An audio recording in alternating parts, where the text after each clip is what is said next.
मध्य प्रदेश के यशस्वी मुख्यमंत्री माननीय श्री शिवराज सिंह जी चौहान।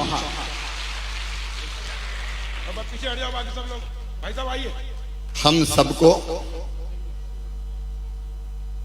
अमृत कथा का श्रवण करवाने वाली, जिनके चेहरे पे तेज है, वाणी में ओज है, सरस्वती जिनकी जिह्वा पर विराजती है, मैं भी उनको प्रणाम करता हूं। जय किशोरी जी, उनका मध्य प्रदेश की धरती पर हृदय से स्वागत है, अभिनंदन है। भारतीय जनता पार्टी के प्रदेश के अध्यक्ष सांसद विष्णुदत्त शर्मा जी, आदरणीय हितानंद जी, रामनारायण डूडी जी, हमारे सांसद डीडी उइके जी। मैं समझता हूं कथा में सब नामों की जरूरत नहीं है। कमल पटेल जी उपस्थित सभी वरिष्ठगण, मेरे बहनों, भाइयों, भांजे, भांजियों, आप सबको दोनों हाथ जोड़ के प्रणाम। सिया राम मैं सब जग जानी, करहूं प्रणाम जोर जुग पानी। सृष्टि के कण कण में भगवान विराजमान है। हर एक आत्मा परमात्मा का अंश है। हर एक घट में बस वही समाया हुआ है। इसलिए आपके अंदर बैठे कन्हैया को भी प्रणाम, राधे जी को भी प्रणाम। अभी हम कितने आनंदित हो गए, भक्ति रस में डूबे थे। देखिए, जीवन का उद्देश्य क्या है, मानव जीवन का लक्ष्य क्या है। अगर वैसे देखें तो अलग अलग काम हम भले ही कर रहे हो, लेकिन मानव जीवन का अंतिम लक्ष्य है भगवान की प्राप्ति, परमात्मा की प्राप्ति। है कि नहीं बताओ? अरे है कि नहीं? इसलिए तो आप लोग यहां आए। और भगवान कैसे मिलेगा? तो तीन रास्ते भगवान को प्राप्त करने के हमारे ऋषियों ने, मुनियों ने, संतों ने, कथाकारों ने बताए हैं। एक मार्ग है ज्ञान मार्ग। जो ज्ञान मार्ग पर चलते हैं वो सत्य ज्ञान जगत को, जनता को देने का प्रयास करते हैं। जैसे स्वामी शंकराचार्य जी महाराज, आदि गुरु शंकराचार्य जी, उन्होंने कहा ब्रह्म सत्यम जगन मिथ्या, जीवो ब्रह्मे बना पड़ा। सत्य कौन है? बोले वो ब्रह्म है, भगवान है। जगत तो मिथ्या है। तो मिथ्या है तो ये दिखता क्यों है? तो कहा जैसे जब हम गहरी नींद में होते हैं और गहरी नींद में कोई सपना देख लें, लॉटरी लग गई तो खुशी में लोटपोट खटिया पे हो जाते हैं, सांप आ जाए तो कांपने लगते, पसीना पसीना हो जाते हैं। लेकिन जब सपना टूटता तब पता चलता करे यार ये तो सब बेकार था, ये तो सपना था।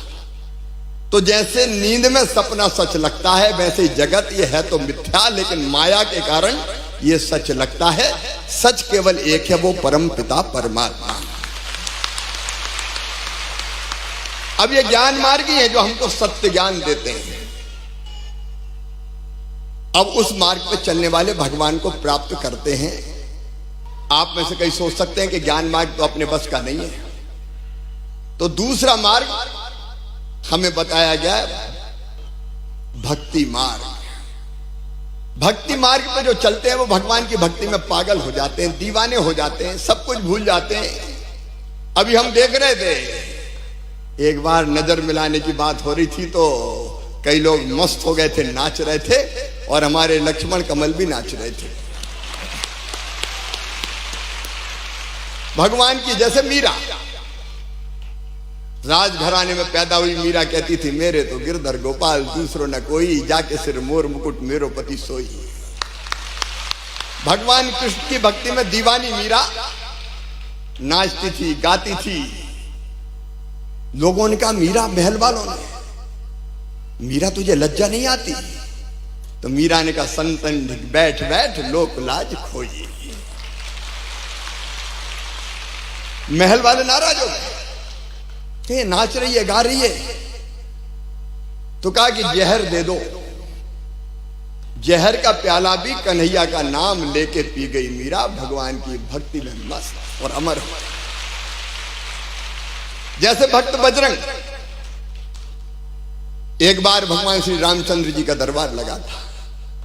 मैया सीता, भैया लक्ष्मण, भरत, शत्रुघ्न, अंगद, नल, नील, जामवंत, हनुमान, द्विविद, सबके सब बैठे। अचानक सीता जी बोली कि वैसे तो मुझे सभी पुत्र बहुत प्यारे हैं, लेकिन पुत्रों में इस पवन पुत्र का कोई जवाब नहीं।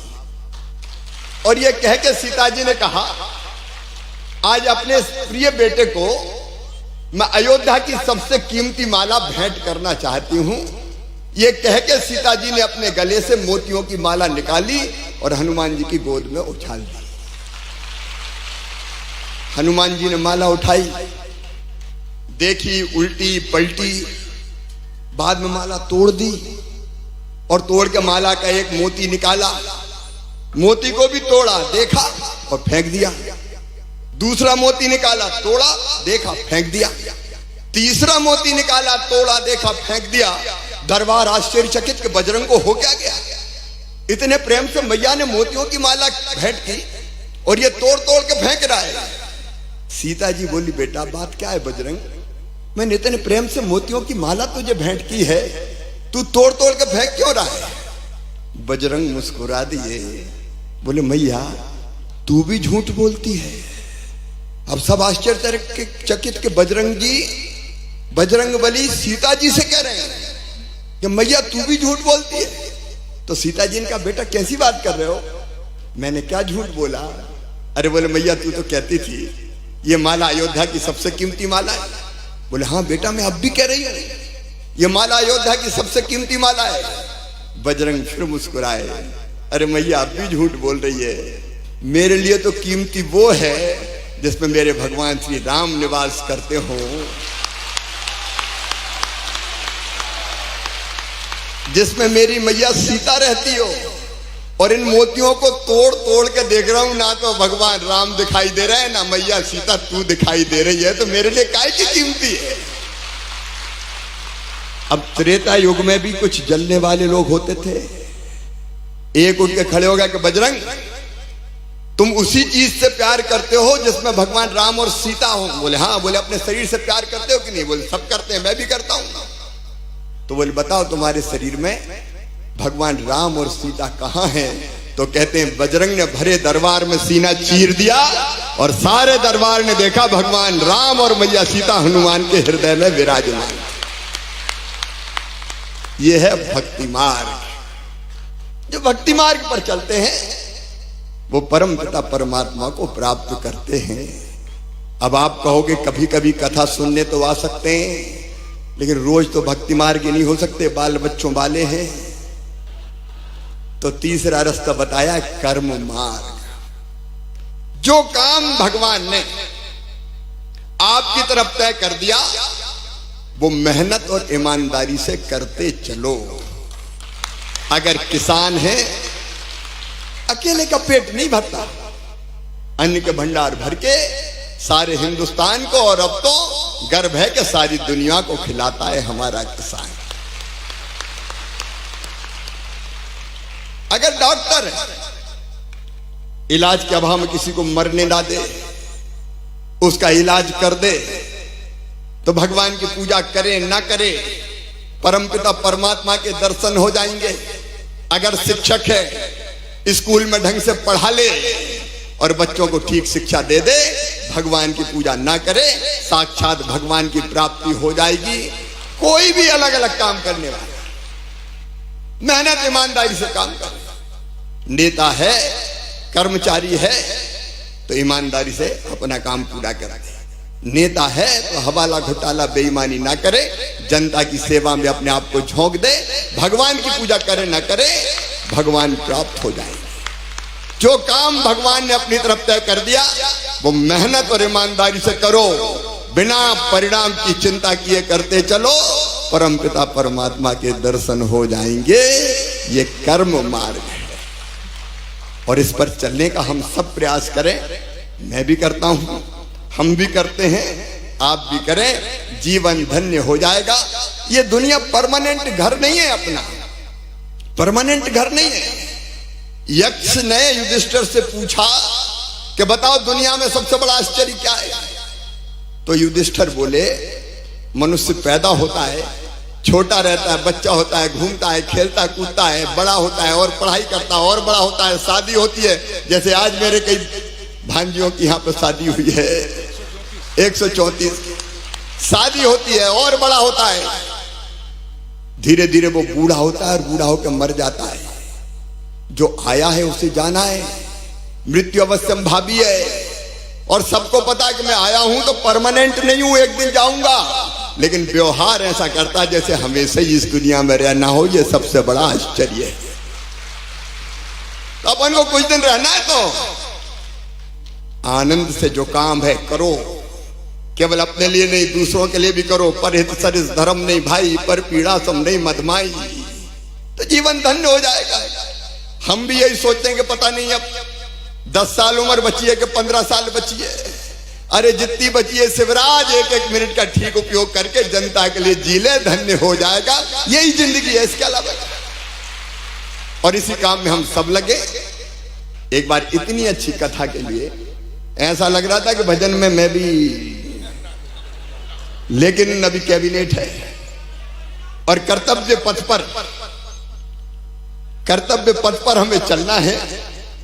और हमने कमल से कहा था कि भैया कैबिनेट भी है, यंग प्रोफेशनल्स का कार्यक्रम भी है, पूरे देश से लोग आए हुए हैं, इसलिए जल्दी जाना होगा। मैं आपको फिर से प्रणाम करते हुए आपके चरणों में मध्य प्रदेश पधारने के लिए आपको धन्यवाद देते हुए अपनी बात समाप्त करता हूं। मेरे साथ बोलिए भारत माता की, सियावर रामचंद्र की, पवन सुत हनुमान की, भारत माता की, गौ माता की, हर हर नर्मदे।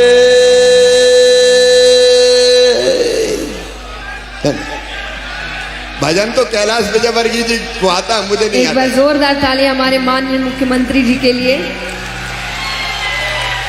और जहाँ तक हमने जो बात हम कथा में कर रहे थे कि राजनीति के साथ अगर धर्म जुड़ जाए, तो उन्होंने उस बात को सार्थक कर दिया। आज इतनी अच्छी अच्छी बातें हमें बताई, तो अपने आप ही समाज भी आगे बढ़ेगा और देश भी आगे बढ़ेगा। तो बहुत बहुत धन्यवाद। हम सभी जानते हैं आपका समय बहुत कीमती है, क्योंकि आप हमारे लिए काम कर रहे हैं।